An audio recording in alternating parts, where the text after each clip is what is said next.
हिवरा आश्रम से पधारे मेरे बड़े भाई शाहिद सज्जन सिंह जी राजपूत, आदरणीय शिक्षक, और जयश्रीताई अपने हाथों से सम्मानित करना चाहती है। डॉक्टर गणेश गायकवाड़ साहब को इस किताब के लिए शुभकामनाएं देना चाहती है। दोस्तों, अभी आपने और जितने भी ऐसे मुशायरे होंगे, जितने भी ऐसे कार्यक्रम होंगे, उनकी उम्र कम होती जाएगी, क्योंकि इतना शायराना अंदाज, आशिकाना अंदाज बहुत ही अच्छी तरीके से, बहुत ही अच्छे मन से और सभी को ऊर्जा देते हुए उन्होंने यहाँ पर अपनी गजलें पेश की, नज़्म पेश किए हैं। मैं फिर से उनका आभार व्यक्त करता हूँ। दोस्तों, उन्हीं के 4 लाइनें हैं। भूख में इश्क की तहजीब भी मर जाती है, चांद आकाश पे थाली की तरह लगता है। ऐसा रिश्ता है रह गुजर का कदमों से, थक के बैठ जाओ तो रास्ता बुलाता है, थक के बैठ जाओ तो रास्ता बुलाता है।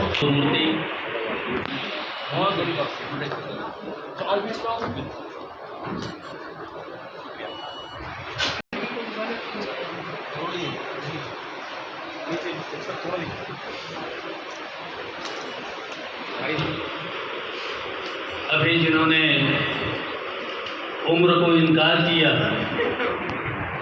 और ऐसी सड़क बनाई अपनी कि हम लोगों को चलना मुश्किल हो गया। आजमी साहब और 12 मास उपन्यास के मशहूर लेखक सदानंद देशमुख जी, आप सभी यहाँ उपस्थित और सब लोगों ने जिस उत्साह के साथ इस पूरे कार्यक्रम को आगे बढ़ाया, आप सबका मैं अभिनंदन करता हूँ। ये अध्यक्षीय वक्तव्य या अध्यक्ष बनना अपने आप में बड़ा चुनौती का काम होता है, और ये चुनौती मैंने गायकवाड़ जी के कहने पर विनम्रता से स्वीकार की। ये चुनौती 2 कारणों से होती है। नंबर 1, जब तक कुछ करने की इच्छा रहती है तब तक वक्त खत्म हो चुका होता है, और चुनौती नंबर 2 कि जब वक्त खत्म हो चुका होता है तब अधिकांश लोगों का ध्यान बाहर खाने में होता है, और इस बीच ये कहा जाता है कि आप बोलिए, और बावजूद इसके बीच बीच में स्वागत वाला कार्यक्रम भी चलता ही रहता है। तो ये बड़ी चुनौती हुआ करती है। डॉक्टर गणेश गायकवाड़ जिस प्रकार के शायर हैं, आप सभी को शुरू करना चाहूँगा, बहुत लंबा नहीं बोलूँगा। राजेश रेड्डी जी के साथ मेरी मुलाकात आज से कुछ 35-40 साल पहले मुंबई में आकाशवाणी में हुई थी,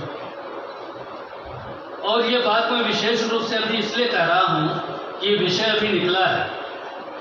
तो हमारे एक मित्र पूछ रहे थे कि ये तेलुगु में लिखते होंगे क्योंकि रेड्डी हैं। हमारे देश में इस प्रकार का नक्शा बन चुका है कि हम लोगों को जातियों के साथ, धर्म के साथ, भाषा के साथ बांध दिया गया, ये बीच आ गया है, और हम ये महसूस करते हैं कि यदि रेड्डी हैं तो तेलुगु में लिखेंगे, गायकवाड़ हैं तो मराठी में लिखेंगे, शकील साहब हैं तो उर्दू में लिखेंगे। वो राम पर और अहिल्या पर लिख ही नहीं सकते, उनको बांध दिया गया है। तो ये जो इस प्रकार के बंधन हैं, दरअसल लेखन के क्षेत्र में ये एक प्रकार से इसकी वर्जना होनी चाहिए, इसका धिक्कार होना चाहिए।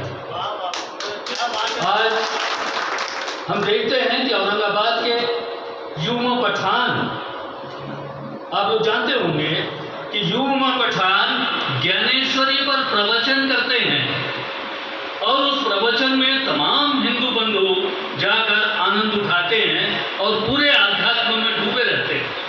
तो इस प्रकार का वातावरण रहा है, ये आगे भी बढ़ते रहना चाहिए, ये मेरी गुजारिश है। हम देखते हैं कि महाराष्ट्र में जो लोग आकर बस गए हैं, मैं 1-2 उदाहरण देना चाहूँगा। अमरीश मिश्र जो हिंदी भाषी हैं, उत्तर प्रदेश के हैं, लेकिन महाराष्ट्र में आने के बाद वो मराठी में लिखते रहे।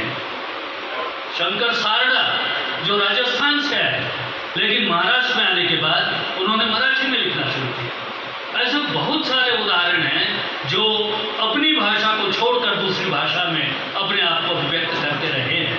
तो इस प्रकार का वातावरण बुल्ढाना में जो देखने को मिला, और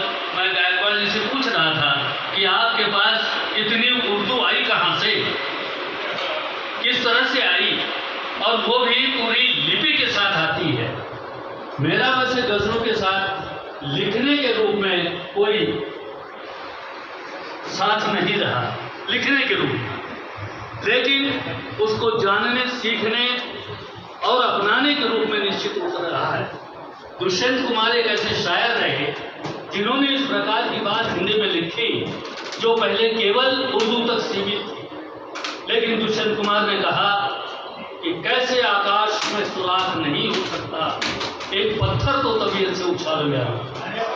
तो ये जो पत्थर तबीयत से उछालने वाली बात रही, वो गणेश गायकवाड़ जी ने पूरी तबीयत उर्दू को अपनाया, हिंदी और उर्दू में लिखा और इस प्रकार की शोहरत हासिल की कि उनको भारत सरकार और महाराष्ट्र सरकार ने सम्मानित किया। मेरे सामने बहुत सारी गज़लें उनकी थी, मैं कुछ लिख कर भी लाया था, निकाल कर भी लाया था, और मैं चाह रहा था कि वो आप लोगों के सामने मैं रखूं। एक तो छोटी छोटी बातें मुझे बड़ी अच्छी लगती हैं। हिंदी के एक बड़े मशहूर कवि थे, उनका नाम था भवानी प्रसाद मिश्र। ये जो दो लाइनें मैं बता रहा हूँ वो गायकवाड़ जी के लिए है, जो शायद मिश्र जी ने कभी लिखी थी। वे कहते हैं कि हम बोलते हैं उस तरह तू लिख, जिस तरह हम बोलते हैं उस तरह तू लिख, इसके बाद भी तू हमसे बड़ा दिख।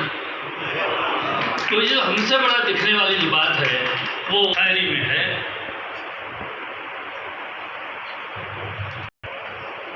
मैंने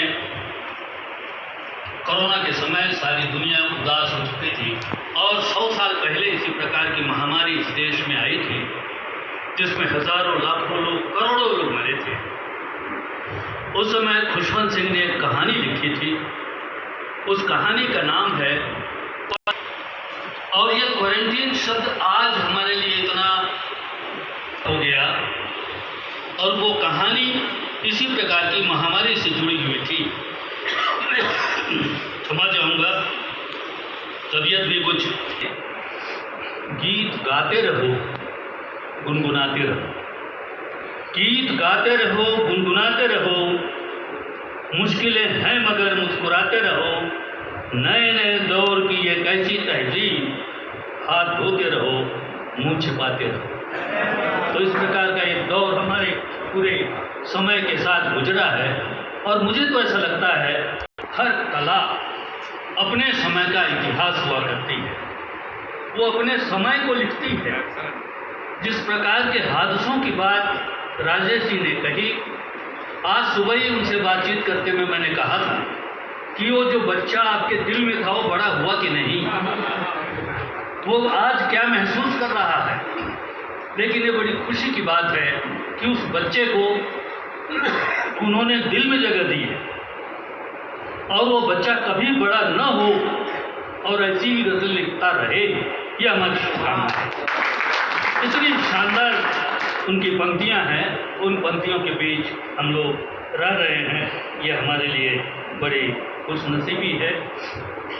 गज़ल के बारे में यदि कुछ कहना हो तो इतने बड़े बड़े गज़लकारों के बीच कहना खतरे से खाली नहीं है, लेकिन मैं ये समझता हूँ कि गज़ल वो दो पंक्तियों में लिखी गई बात है जिसके लिए बड़े बड़े कहानीकार कहानियाँ लिखते हैं, उपन्यास लिखते हैं, और उसमें भी जो बात समाई नहीं जा सकती वो बात तो उसकी जो नज़ाकत होती है वो कहने में भी है, और हमने देखा भी कि न सिर्फ लिखने में है लेकिन उसको बयान करने में भी है।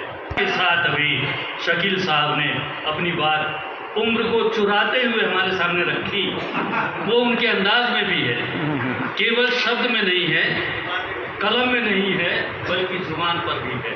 तो उस प्रकार का एक अच्छा सा वातावरण यहाँ रहा है। मैं कुछ 3-4 बातें गायकवाड़ जी की कह के मैं अपनी बात समाप्त करूँगा। एक तो वो बहुत विनम्र व्यक्ति है। आज की दुनिया में विनम्र होना एक